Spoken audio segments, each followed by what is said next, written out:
Let's get salty! Everyone, Zeddy here again with another Into the Emerald Dream card review with me, the final Hunter cards to take a look at, including one of the best, if not the best, Imbue enabling card we have seen this entire expansion. Really good one. If you want to win these cards, we have a giveaway going on for 2 regular pre-orders, 2 mega bundles out of my pocket to enter that giveaway. Like and comment in the video, link down in the description below. The more that thumbnail over there. Be subscribed to the channel every 1,000 subs we get until all the cards are revealed.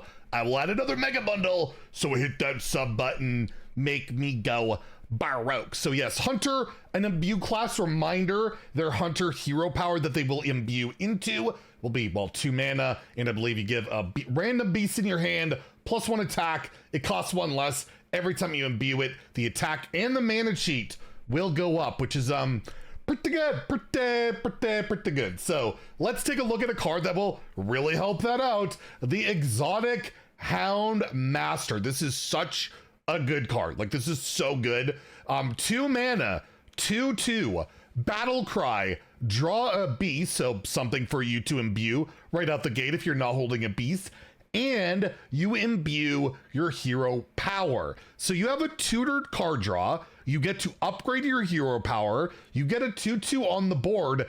That's just like really freaking good. There used to be the Joust minion, the 2 mana 3/2. You would joust, and then if you would win if your card costs more than theirs, your minion, I think it was, because you check minions, you would draw it. And that was, believe it or not, back in the old days, that was a competitive card because it's a premium set of 2-drop that could draw. Draw was a lot harder to come by back then. Now we got a 2 mana 2/2 that draws a specific card, also upgrades your hero power. That hero power is then synergistic with that beast, whether it's your wild god, Goldred or whatever. This is so good. If you're playing an imbue deck, obviously you are playing this, and even, well, I'm like, the only downside to this card is that maybe I don't want to imbue my hero power. Maybe I want to play Niall, or I just want Steady Shot, but I would love a 2 mana 2/2 draw beast, because why would I not want that card, right? Like, that's so freaking solid. But yeah, I mean, if Imbue Hunter's any good, this is auto include, and it's possibly a card I play just to tutor specific beasts for a specific deck. You never know, right? You just never know. For that amount, you can run 2 of these. Just seems super good. It's not a beast itself, so it can't tutor itself to keep imbuing, which is something, I guess. But overall, I gotta give this a 5. Like, I'm just legit 5. Like, why am I not playing this card? The only thing, again, if an imbue deck is not good enough, then I'm not playing this. So can I give it a 5 then? I don't know. We'll bump it down to 4. I bumped the last legendary up to a 5 because I got excited. Let's bump this down to a 4, but it's so close to being a 5 to me.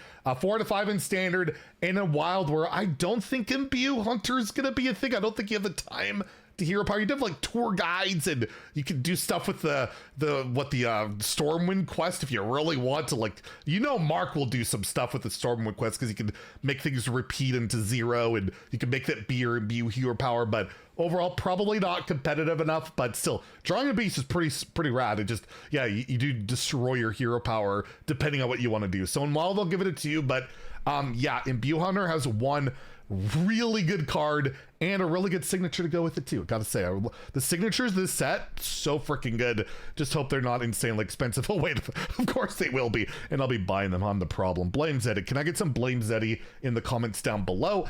Next we have a card you might want to imbue your hero power on, a beast you might want to draw with that card. The mythical Rune Bear. It's a bear, so am I giving it a 5? I just, you know, I like bears. It's a 4 mana 3/4 beast with taunt and battle cry. If this has 4 or more attack, you summon a copy of this. So you just need +1 attack on this. That is it. All you need is a little bit of a buff, but maybe your opponent, this is why they made that treant. Everyone's like, why did they make that terrible treant? So you can play that treant and then debuff the mythical Rune Bear, and then they can't play their Rune Bear buffed, and then they feel bad, but then you play that treant and you're not gonna win because you're playing that treant, so they're gonna feel all right. But yeah, I mean, 1 imbued hero power on this, you get, what, a 4/4, 2 4/4s with taunt. That's not bad. Reminiscent of the dragon from like Caverns of Time in Paladin, which is like so broken in that format. Like just the power level of it makes no sense in the context of the other cards. That's a whole twist issue that I get upset about. But yeah, it's really not bad. Plus you have, I don't know if that give all your beasts or all your minions +1 attack is rotating that spell. I feel like it's been around for a while. It's probably rotating, but yeah, a lot of ways to buff this up in Wild at least. But I feel like even if you had like Leok on the board and you play this, it should get buffed up because when you play it, it'll have 4 attack and then summon. A lot of these cards have worked that way. So just maybe just having like that animal companion on the board, regardless, will work. But I think it'll be solid. If you're playing Imbue deck, it's just a nice card to have in there. You get some beast energy, you got taunt. I'll give it a 3. I do think Imbue Hunter will work. It's just, you have Niall. Niall is such a busted card. Discover Hunter's so broken that like, why would I play a different hero power than Niall? But we do have a balance patch coming, so maybe they'll get toned down, and then maybe I'll want to play Imbue Hunter instead. I don't know. But yeah, that's something to certainly consider. But I'll give it a 3 out of 5 in Standard, and in Wild, there's so many more ways of buffing this up. Or like you can even like tutor it with, there's like a 2-mana spell, draw a beast, give it +3/+3. Then you can play 2 of these. You can play that as like your only beast.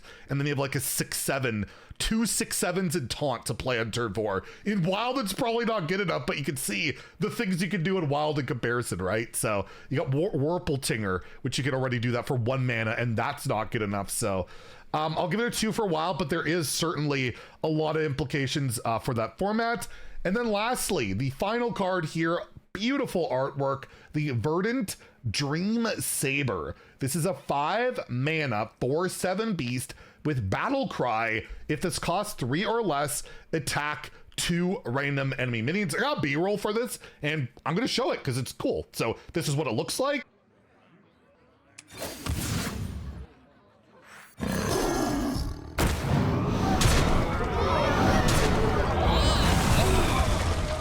So yeah, you've discounted it in particular with your Imbue hero power is the main way you're probably looking at doing this, although you could detail notes and hit this and then boom, it'll work just like that. You could play detailed notes on 2 into Verdant Dream Saber, but probably not really worth that. It's not bad. Board control, and again, it gets the attack buff on it. It can really do some good stuff. Obviously, it can't go face. It's purely for minion control. And it's got the epic, so they really want you to have this in your deck, right? It's the more expensive card. I'm more impressed by the taunt because it's just stats. You could just attack into really annoying stuff and die. I don't know how reliable this will be. I feel like you got other stuff you probably want to get going on in your Imbue Hunter. Like again, it's a beast, so it might eat some of those hits you might not necessarily want it to. But again, if you've imbued just like 2 times, right? And it hits this, boom, you have what, a 6/7?